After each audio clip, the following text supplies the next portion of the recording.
Hello, everybody. So I got a world record, and I figured that it's fresh in my memory. This is still the same day as me getting it. I would talk about the run as it happens, just explain thought processes, strategies, etc. So without further ado, let's get into it. I'll turn it down quite a bit. Hopefully it's not too annoying. So the category specifically is the Gauntlet, which is basically just Eclipse 8. The Gauntlet denotes the risk of resources speed runs that have been going on for a while.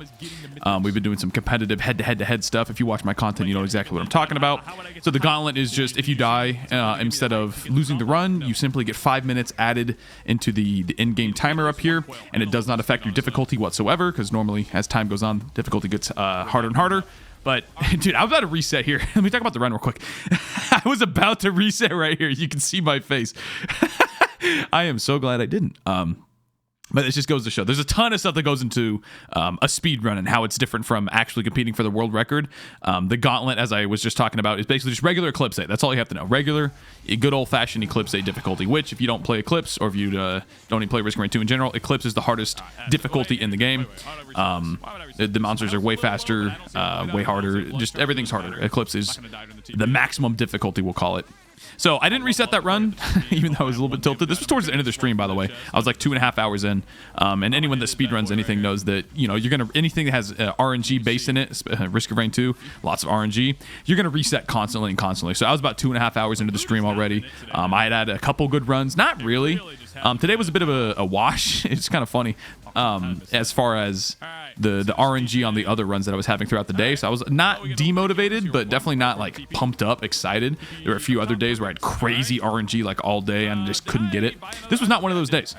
And yet it happened. That just goes to show that, you know, in a game that has a bunch of random elements to it, any run could technically be the run. Speaking of that, let's talk about the randomness. I think that given a perfect run, quote unquote, by the player and by the RNG, you could get easily a sub 20 on Huntress. The record right now, my time has not been verified, but Cabbage holds the current record. You probably know Cabbage from his Mercenary Prismatic Trials. He's done every single Prismatic Trial seed, I think, literally since it's come out on Mercenary, the no-hit challenge. And it's funny. I thought he was doing it to help the community, but it turns out he actually started doing it just because people said it couldn't be done. So he just started doing it to prove it could be done. Anyway, everybody knows, like, Mercenary no-hit Prismatic Trial. That's, like, the infamous achievement to get his slicing wins ability. So he had the world record on Huntress. It was 23:16. And this run here, I guess I'll spoil it. I mean, you can just fast forward to the end to see it anyway. 23:12, so very, very close. But back to the RNG. I truly believe that you can get a sub 20 on Huntress, which is kind of crazy because, again, this is not just the regular speed runs of Risk of Rain 2. The one, if you've seen the IGN video, Risk of Rain 2 developers react to a speed run, that's Loader, and it's using the command artifact. Obviously, that's a way different game. Command Artifact strips the game of all of its RNG entirely. So it's just a completely different game at that point. So this is all of the regular, quote-unquote, things that happen in a Risk of Rain 2 run will still be able to happen. So it's very much so a true test of, are you good at the game? Okay. And are you good at mapping out every facet of the game pretty much? Not only just kiting the monsters, killing the monsters, but effectively clearing your stages as well, and knowing how much power you have. That's the biggest piece of information, if you guys are going to try this, or if you want to get to this point eventually, is understanding how powerful your run currently is and what you need to kill Mythics. Because everything basically revolves around the Mythics fight. Pretty much any character in the game can get through stages 1 through 3, 1, 2, and 3, I should say, with like no loot whatsoever. So basically, you want to cascade your run with everything towards single target damage, because the Mythics fight is almost entirely single target damage. The exception, actually, right there, perfect timing, the ukulele, the green item, which is an AoE item by itself, but the void equivalent, the poly loot, is a single target item, which is fantastic. So that would be an exception of an AoE item that you might want. But other than that, it's basically just Eclipse 8 runs. You have to deal with the RNG that you get, and you just go for it, bro. You just full send. The pillars are the only real difference between the Gauntlet, quote unquote, which again, the category, if you want to check it on speedrun.com, is Gauntlet, and then the proc character specifically, because Loader, the other category is called Burst, and I think it's a hybrid category as well, but Burst would be like Loader and Railgunner. Obviously, the Loader has insane momentum throughout the run, and then on top of that, she has giga damage. So it's a completely different category for the Loader, basically. So this is the proc character, the Huntress category. I forgot what I was going with that. I'm sorry. I've noticed that I've kind of just been rambling here. Like I said, I got the run today. I'm kind of still letting it sink in, but the run should be fresh in my head. I can talk about some other stuff. Oh, the main difference between the Gauntlet and regular Eclipse 8, that's what I was going to say, is on the moon, the pillars, where you have to charge up the 4 pillars to go to Mythrix or skip them entirely. Wink, wink, that's what you want to do. On the Gauntlet, you only have to do 2 charges. However, because this is a world record run, not the Gauntlet, which is, again, it's just like head-to-head competing with the people that you're playing against in that moment. You're not really looking for any records or anything. Maybe once the scene develops a little more, we'll see. But the regular Gauntlet, the 2 pillars versus 4 actually matters. But in the world record run, if you do pillars, you're not going to get the world record. It's pretty much that simple if you're actually competing to try and get the world record time. Even with the best RNG possible, you still are going to need a pillar skip, because the best RNG possible without a pillar skip is not going to beat the best time, or sorry, the best RNG possible with a pillar skip. Does that make sense? So these times, and that's kind of my issue, not issue, but I we'll see how much I keep doing the speed run, like the world record speed running, because at least with the loader run, the regular speed run, I'll call it again, with the loader run, we're using command and whatever other artifacts. There's no RNG really, right? It just solely comes down to how good are you at the loader, how good are you traversing the stages, how good are you at quickly choosing the items that you need, and all these other various things as well. Whereas these runs, it's basically just playing the game regularly, but taking it to the extreme degree of just the bare bones loot possible. But it's heavily RNG based. So I don't know how much longer I'll keep doing it, like I said, because theoretically you could just keep resetting and resetting and resetting and resetting and resetting until you finally get like god tier RNG on every single aspect of the run. And that's what I said kind of towards the beginning of the video, was I truly believe a sub 20 Huntress is possible. You need crazy good RNG for that, obviously.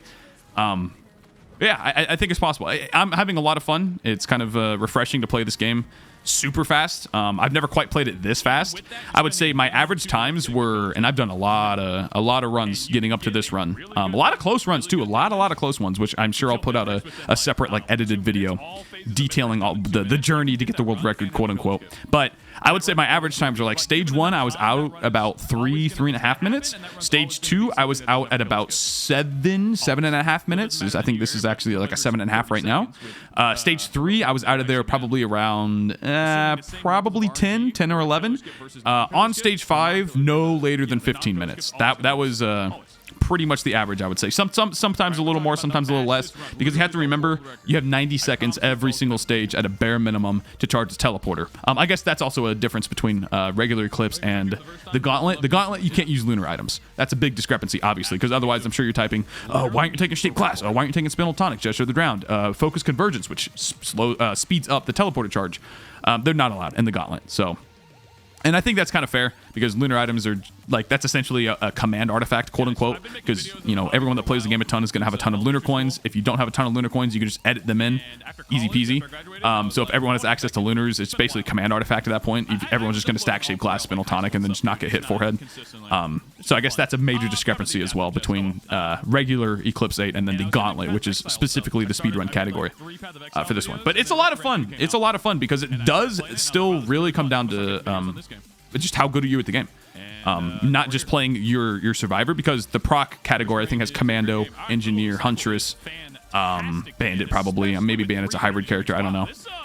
But you can pretty much choose whatever character you want to play, whoever you're most comfortable on, and then it's just testing your limits. How good are you at all of the aspects of the game, not just playing your survivor.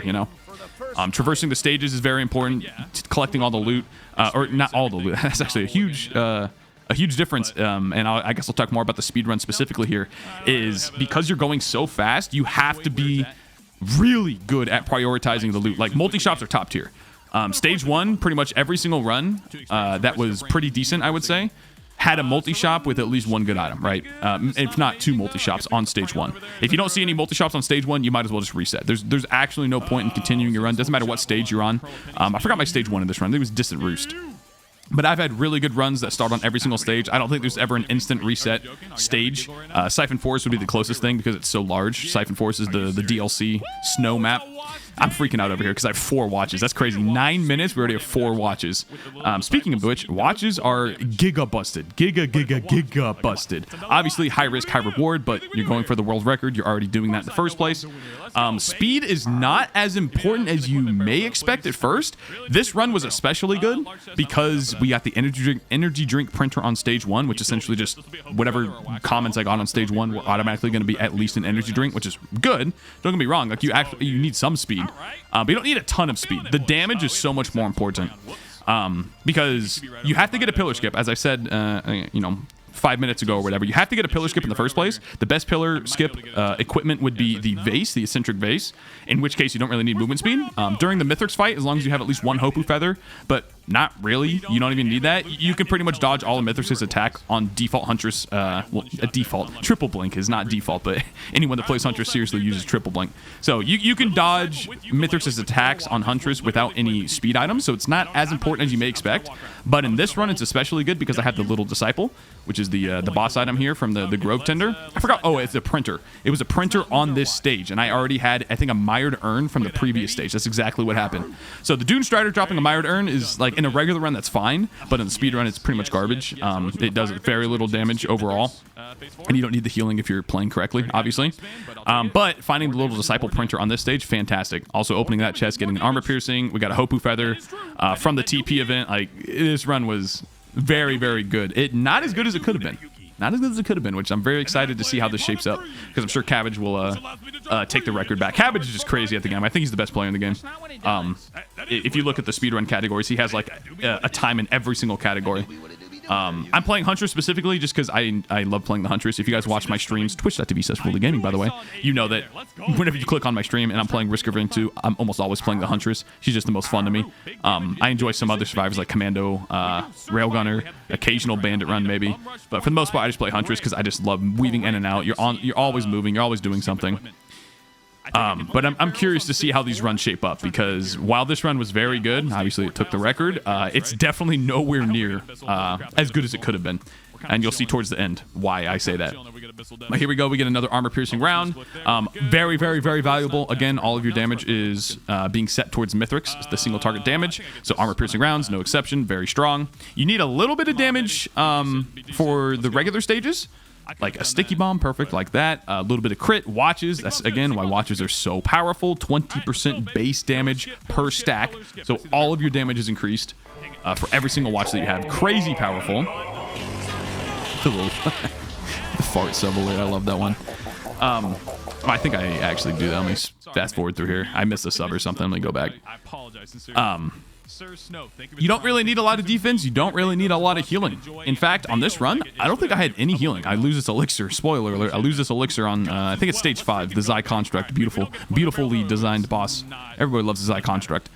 But you don't need the speed, you don't need the healing. It pretty much just boils down to, do you have enough damage to kill Mithrix in a decent time, and do you have a pillar skip?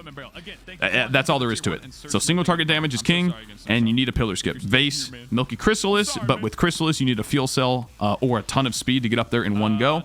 And the Volcanic Egg also works, but you need at least 1 fuel cell, but that's going to require that you sit on the archways underneath Mithrix, the arena. You have to wait for the egg to come back up. I don't think you can get up there in only 2 charges. You have to wait.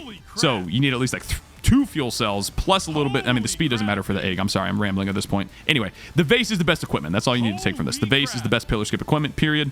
The Chrysalis can get pretty good too if you have a decent amount of speed. I think Chrysalis in this run may have worked. Maybe. Because it does use your character's speed for the Chrysalis. But I don't think it would have been. I think Vase is just way better because obviously you get right up there, and then on top of that, getting out of the Mithrix arena, you can just go straight back down to the ship. The ship charge at the very end of the game is not 90 seconds. The regular teleporter is 90. The ship at the end is only 60. But you have to factor that into your run. It's not removed from the runtime. You have to factor in the 60 seconds at the very end, which means I was shooting for basically a 22-minute Mithrix kill, which you'll see I get very, very, very, very close. Very close. And that's all of Mithrix's phases done. Speaking of which, the final phase of Mithrix, if you know, if you've been watching again the gauntlet races, the phase 4 Mithrix skip is very important because it saves a lot of time. It saves at like minimum 20 seconds, I would say, for every single character, unless you're playing the loader, I guess. Then it might not save as much. But skipping Mithrix' final phase where he steals all your items, the big suck, is most commonly done with the fire band. If the fire band is lingering and it damages him on the very first frame of him spawning, because he always spawns into the middle of the arena, it'll then bypass his immunity frames while he sucks your items. Actually, he won't even suck your items, just straight up like skips that entire portion of the fight. I don't know how it works, but it is what it is. But actually, funny thing, Cabbage's run, who was the previous world record, I say previous, my run has not been verified yet. I literally just uploaded it. I'm assuming it'll be verified. There shouldn't be anything that prevents it from. But Cabbage didn't have a phase 4 Mythic skip, and nor did I. So it's not like essential, but obviously the more people start doing this, if we get more people competing in this category, it's gonna happen eventually where someone gets a skip and it gets crazy RNG. Here was the first big mistake. I kind of want to talk about this for a second. The whole run up until this point was me just going fast. Like I said, I'm out of here at about 15 minutes ish. It's a regular quote unquote speed world record run, I should say, up until this point. And when I say world record, I just mean like competitive. Like when you play this game enough, whether or not your run that you're currently having is going to be competitive with the world record time. If it's not, you might as well just reset.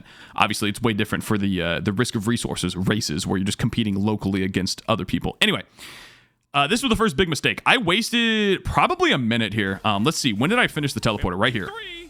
Right here. I have to go check. So right here at 14:24, we could have been out. It would have taken like 14:30. We'll call it 14:30 on the dot, probably. We could have got it out of here. Hit the TP, get out of here. But instead, I go for the legendary chest. You see, my money is very close. I know that it's around 2,200, 2,300 for the legendary chest. So I take a risk. I already knew this combat shrine was up here. I had scouted it earlier. So I was like, all right, let's just take a big risk here. If this had worked out and I got, let's say, a behemoth, a scorpion, a shattering justice, not as good because if you didn't know, Mithrix, when he dashes, any point at which he dashes, he removes all non-damaging debuffs. So Deathmark, shattering justice, chrono bobble slow, anything he has, he will remove it instantly when he dashes. And on Eclipse, he dashes a lot because enemies have 50% cooldown reduction, meaning they attack twice as fast. On top of that, they have 40% extra movement speed, so he's dashing all the time. So shattering justice not as good. But if I'd got something useful, even like drone parts would have been pretty crazy here too. It would have been worth it. However, it's a rejuve. So I waste about 30 seconds here. Again, I would have been out of here at 14:30 had I just simply hit the TP, which is exactly what I would have done had I not gone for the legendary. I do get the Eldermarian out of there, so I guess I enter the next stage with a little bit of money, a little bit of a time save. But the biggest thing here, you can see in the bottom right, I have no equipment. No equipment whatsoever. And this is pretty common for most of the runs. The runs where I had early pillar skip equipment were fantastic. They feel really good, but then as soon as you don't get the single target damage, it feels bad after that. But I would say it's probably even between the amount of runs that I had that had the damage for Mithrix but didn't have a pillar skip and the amount of times I had a pillar skip but no damage to kill Mithrix. It's about even, I would say. 1-to-1 close enough for the runs. But here, I scout. The first thing you do, obviously, Sky Meadows, is if you don't have a pillar skip, you scout for equipment multi-shops, and that kind of goes for stage 3 as well. Sulfur Pools, which is the acid stage, that one can have equipment multi-shops. I don't think any stage 4 can have an equipment multi-shop, but you still have to look for barrels at that point. But it's not as beneficial because, stage 5, just take the gamble. If you're on a decent time, if you have a competitive world record time and you don't have a pillar skip by stage 4, I would say just bum rush stage 4, unless you see good green multi-shops like ATGs and ice bands, fire bands, whatever. Then, okay, farm for a little bit. But just if you see equipment barrel, obviously you're going to buy it as well. But don't scout too hard because stage 5, the chances of you getting at least one equipment multi-shop, if not 2 or 3, and having equipment barrels, like you'll be fine. You can basically just go to stage 5, take your chances. It's going to take you a while to get to the teleporter anyway, so you're going to be scouting most of the stage regardless. But you can see I spawn in, and you can't really tell from the video. I don't know why it's so low quality, by the way. My stream looks way better than this. It's kind of weird how YouTube loads quality so much, but that's the vase right there, and I think I see it. I'd probably say something. Vase. That's a vase. Yep, there it is. So spotted the vase right away. I know that I have to farm. It should be about 400 gold. I think it's like 417 if I remember correctly. But I know it's around 400 gold. So I just farm up for that money. I just kill some enemies desperately. Sadly, nothing is near me, which is kind of unfortunate. Could have saved a lot of time if there were enemies actually near the multi-shop. I wouldn't have to backtrack as much. I killed a Gup. It's still not quite enough. I'm like, all right, I probably just farm these turrets here. I was going to kill the Zai Construct because they're very annoying for the teleporter fight, but I realized that no, all I need to do is kill these turrets, get enough money for the multi-shop. Boom, there it is. I have enough. So I'm running back now. Go get the base, and all of a sudden, bada bing, bada boom, we have a pillar skip. Now, this damage isn't incredible, but again, it's the Little Disciple. The Little Disciple gives you that consistent damage, which is so important for the Mythics fight. The burst damage is really good, too. The 2 ice bands. I wish I had a fire band. That would have been nice. What am I doing here? I don't know. Oh, I think I'm fixing my fart noise. I think the fart noises were broken or something. What am I doing? Hello? Woolie? Hello? Oh, let's put on the non-DMCA music. Let's go, baby. So yeah, I have enough damage here. 4 watches, incredible good damage. 2 pairs of crit, very good. 2 armor piercings, very good. Sticky bombs, unironically, very strong. Sticky bombs are, you're going to have a couple of these. They're way better than a couple stacks of bleed, that's for sure. And then the ice bands help a lot, obviously, as well. So we get Soulless Control Unit, which I wasn't thinking in the moment, but actually, this sealed the deal. Because you'll see from the kill, I get a Empathy Core, which is the double little eyeball robots, the companions that follow you around, and they get more damage the more companions that you have. I didn't have any drones or anything, so I couldn't get that. This is actually a pretty sketchy teleporter. I wasted a few seconds having to kite in and out of the TP zone here. That's another thing. Eclipse 8, Eclipse in general, lowers the teleporter radius by half. But the radius is halved, which means it's a sphere, so it actually reduces the overall area by like 60 to 70%. It's kind of, I think it's 73% actually, if I remember the math correctly, if it checks out. So your teleporter is way smaller than regular Risk of Rank 2. Way smaller. If you've never played Eclipse, now you know. There we go. We lose the elixir there, which is actually not a bad deal. I think I talk about it. Did I say it? Hello? I'm just focused up right now. I'm pretty sure I say something. Yeah, we love the Zy contract. Elixir's not a big deal to lose. It just means that I have no safety net for the watches. So if I make another mistake, if you lose your watches, if you're stacked any amount of watches, literally any amount, and you lose it, you might as well just reset your run. I would say if you have like, okay, 1 watch and you lose it and you're on stage 5 and you have really good items, obviously don't reset the run and you're on competitive time, don't do that. But if you're on like stage 1, 2, 3 and you lose your only watch, just reset. It's not worth it. It's such a big damage increase, and Huntress desperately needs the damage. She's a very good survivor, extremely good survivor. Obviously, that's why her times are as fast as they are, but she needs the items to back her up. So if you don't have the loot, if you don't have the watches, which again, watches are so powerful because, look at that. That was a crazy lucky chest too. I'm so glad that worked out. I took a risk there. I didn't need the equipment barrel, but I didn't need the chest either. I just took it because it was right there next to the teleporter. It was another armor piercing. If I didn't get that, I probably wouldn't have got the world record because I only beat it by 4 seconds. So here, I love getting a fuel cell because if you do get a vase, you can just vase up here right away, and that saves a good probably 15 seconds depending on your speed. I have pretty good speed here. 3 energy drinks is above average, I would say, for most of my competitive world record runs that I had. And again, competitive, I just simply mean the runs that were actually good, actually, had a chance at beating the record. Most of them had less movement speed than this, so that's a decent amount of movement speed. So you save about 20 seconds if you have a fuel cell with a vase, I would say, vasing off the initial spawn. Here, I also mess up a little bit. I'm looking a little too far high. I have to adjust it a tiny bit to vase it on up there. You don't have to get a perfect vase up to the ledge on Huntress because it just, pushes you up and you just blink like that. Here's another thing. If you haven't been doing this on Huntress, when you look at Mithrix, when he spawns, you just use your ballista and you just hold it there. Obviously, you can't attack during the cutscene, but the ballista has a timeout period. So once the time ends, you'll see right here, boom, boom, boom, all 3 shots hit him, and I get a sticky bomb on top of that. Very nice. No crit, unfortunately. And on top of that, your ballista is recovering its cooldown while you're doing that, which is excellent. I almost missed the ballista there. That was pretty bad. You will see me miss a couple ballistas here, and I visibly react to it. I get pretty angry because I know that that might have costed me the run. Luckily, it did not. But I'll explain that in a second when we get to there. But the damage is pretty good. Little Disciple, you'll see, is popping for, 200 on a crit? That's crazy. And as long as I'm doing my best here to keep Mithrix in range, because if he goes out of range even for a second, I'm like right there. See right there? I waste probably 3 Little Disciples, and they're hitting, was it 200? Let's say 80. I think he had his armor up right there. I think they're hitting for 200. Let's see here. I'm actually curious how much damage they were doing. I missed a ballista there. So that's 1 ballista, big miss. Yeah, they're doing a lot of damage. I don't know how much it is. It's a lot. The Little Disciple is cracked, dude. And it does more damage. You didn't know this? Little Disciple does more damage the more movement speed that you have. So these 3 energy drinks are putting in extra overtime here. And here's the second ballista. So I missed that 1 ballista entirely. This ballista right here, I knew it was going to happen too with this freaking ball in the way. Look at that. Oh, come on. Oh, and look at his health bar too. 1.9k, and I had my bands up. He would have died right there. I would have bypassed. I think I wasted 30 seconds missing those 2 ballistas cumulatively. 30 seconds gone. Maybe not 30. I thought he did another phase there. No, because we would have bypassed the first phase, I think. Yeah, I think I wasted about 20 seconds there, missing those 2 ballistas. So massive time loss. And that just goes to show, you have to be playing out of your mind for these runs. You have to get pretty good RNG. You don't need insane RNG, but you need okay, not pretty good. You need good RNG. You don't need crazy good RNG. You don't need perfect RNG, but you need good RNG, and you have to play out of your mind. I guess if you have, you know, way better RNG, then obviously you can make more mistakes. You have more room to make more mistakes. But this is a great ad phase. The fact that I'm shooting one ballista and killing the flying chimeras is beautiful. I can't tell you how many runs the ad phase took longer than the entire Mithrix fight. That's not a joke. The ad phase is actually something you really need to focus on. The ukulele is also helping a bit. The ads usually spawn too far away from one another, so the ukulele doesn't bounce. But if you can kill a flying chimera immediately, you know your ad phase is in a pretty good spot. Plus, look at this consistent damage. Look at the little disciple popping off. The eyeballs are obviously helping a little bit too. But look at this consistent damage from the little disciple. I would not, and I think Cabbage's run also had a little disciple. I don't think he had a lot of speed though. And again, the more speed you had, the more damage the little disciple does. It increases the fire rate of it because it fires while you're moving, obviously. So you see here, Mithrix coming out. Watch how fast I get this phase done. I love the phase 3 Mithrix because once he starts doing the pizza attack, you have so much time to just get free damage in. Whereas the phase 1 Mithrix, he's just constantly teleporting back to the center, and you're just wasting so much time off of that. Plus, he's literally standing still, so you get free ballistas. If you have Fireband especially, that's when your Fireband starts pumping the damage out. Unfortunately, I didn't have a Fireband here. So see here, I'm trying to weave back and forth, and I'm trying to keep sprinting, because if I'm not sprinting, I'm not firing Little Disciple, and that's a lot of damage. So I tried my best there to stay in range, obviously play safe with the pillars or the pizzas, not get hit, but also stay in range of the Little Disciple and keep sprinting.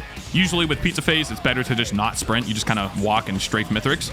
But because I have Little Disciple, I need to keep sprinting as much as possible. I think that was a really good ballista. The crit was so lucky there. Because this pretty much guarantees the kill right here. As soon as he comes out of it, boom, he's done. If I had a phase 4 skip, would have saved a lot of time again. But Cabbage's, the old world record, also didn't have a phase 4 skip, so it doesn't really matter. And that's about it. I wasn't really worried about the eyeballs doing a lot of damage because they really don't get scary until you get way later into the run. If you're at like 40 minutes and you have no items, once he steals your loot and then the eyeballs spawn, which by the way, he does, you know, steal your empathy cores, and he does get his own pair of probes there. That's when it gets scary, like 40 minutes plus. But, you know, 21 minutes, they don't have enough damage to really be a big threat. I think I hit a couple times here anyway. Plus, you're playing Huntress. You have triple blink. You just blink out of it. Like, who cares, bro? Pretty good final phase, I would say, with the distribution. If you did not know, Mithrix does give you your items back in accordance to when you got them. So your first item he gives back first, your last item he gives back last, etc. So I'd say pretty good with that. We had the best portal there. You see my hand shaking? This is me shaking, literally.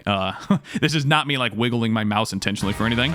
Watch this. Watch the ballista cursor here.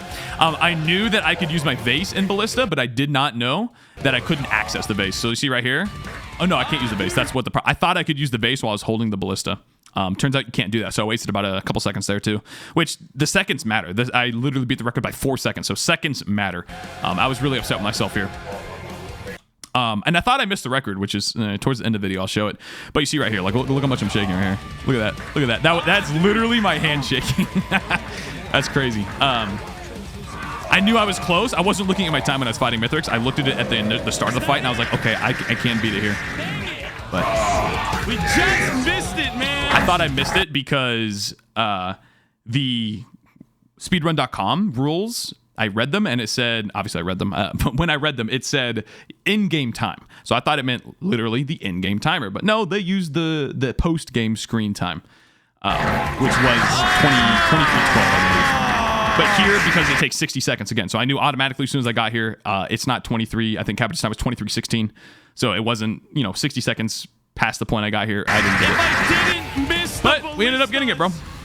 And that's all there is to it. Like I said, I think Huntress can get a sub 20. You're going to need crazy good RNG. Not just good. You're going to need crazy good RNG. And you're going to have to play out of your mind if you want to get that.